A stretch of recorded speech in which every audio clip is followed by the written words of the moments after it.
बिहार में छठ पूजा को महापर्व माना जाता और ये हर बिहारी के घर में होती है और साथ ही साथ अब अनेकों राज्य में भी होने लगी है और विदेश में भी इसे लोग करते हैं। ये 4 दिन का पर्व होता है और पहला दिन नहाय खाए होता है, जिसमें पहला दिन ही गेहूं सुखाना, बिना लहसुन प्याज का खाना खाना आज के दिन से व्रत शुरू हो जाता है।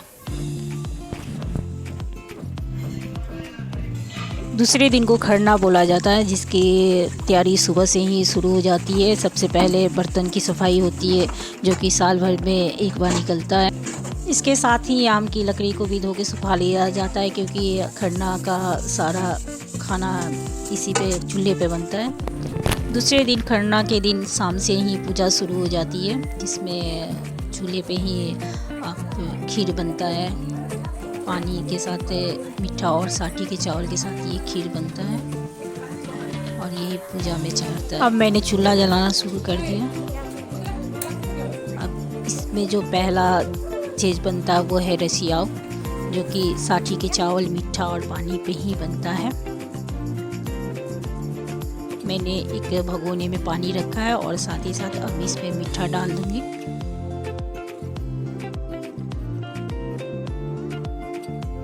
मैंने इसमें साठी की चावल को डाला है। ये कुछ ही मिनटों में बन जाता है। इसके बाद मैंने रोटी भी बना ली है। अब मेरी पूजा की तैयारी शुरू हो गई है।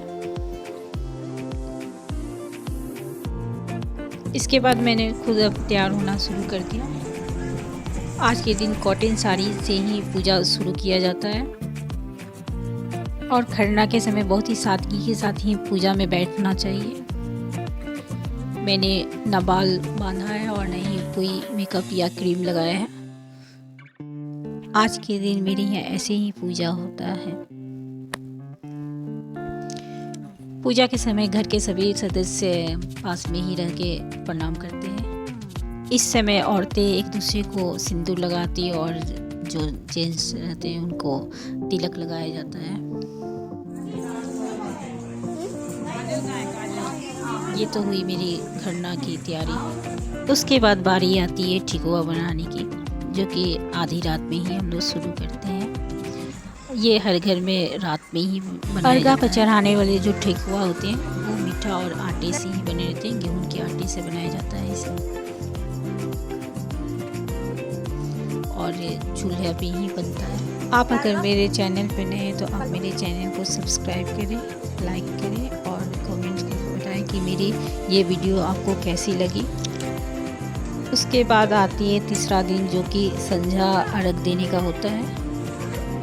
उस दिन सारी तैयारी शुरू हो जाती है। देखिए, फल से लेके सारे फल को धो के सुखा लिया जाता है और फिर उसे सूप में सजा दिया जाता है। यहाँ सूप बाँस के भी रहते हैं और पीतल के भी होते हैं और साथ ही साथ कोसी की भी तैयारी शुरू हो जाती है।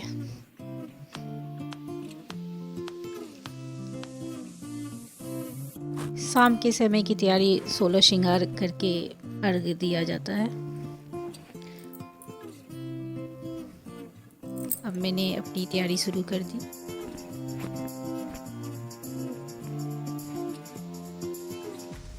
उसके बाद अब चलते हैं घाट पे। घाट मेरे गार्डन में ही बना है, क्योंकि कोरोना के बाद मैंने यहीं पे छठ करना शुरू कर दिया।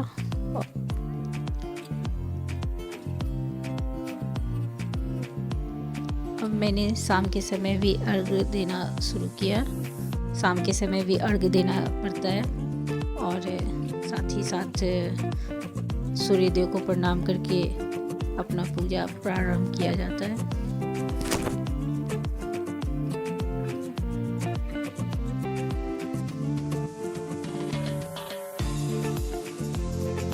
मैंने यहाँ पे सूप से अर्घ देना शुरू कर दिया।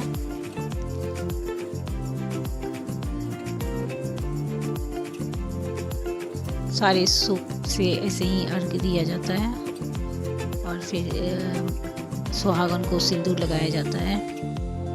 बाद बारी आती है अब कोसी भरने की। उसके लिए छत पे या आंगन में किया जाता है। मैंने यहाँ छत पे किया है। सबसे पहले जहाँ कुशी भरा जाता था वहाँ धो लिए। उसके बाद मैंने ऐपन से जहाँ चौका पूरा किया।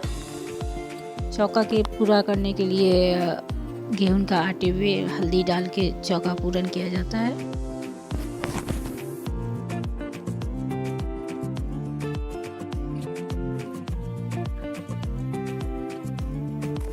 उसके बाद घर के जितने भी जेंट्स हैं वो सब मिलके कुशी भरते हैं। कुशी भरने के लिए ईख भी लाना पड़ता है।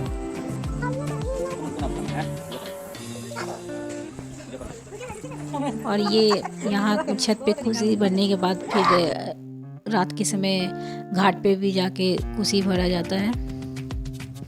संजय घाट के दिन जो व्रत करता वो पानी तक नहीं पीता और ऐसे ही निर्जला ये व्रत होता है।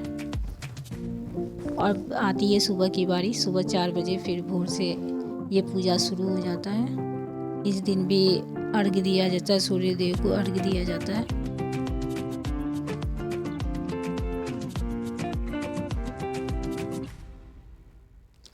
सुबह के समय दूध से अर्घ्य देना पड़ता है। अपने घर के जितने भी सदस्य हैं सब कोई अर्घ्य देता है।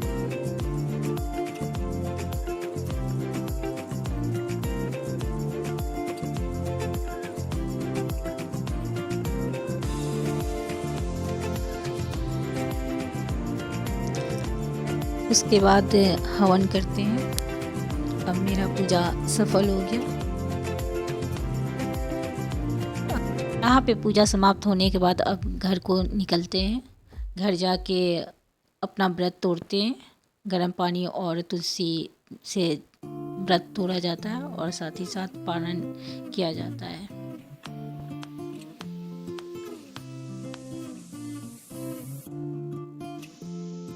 Thank you for watching my channel.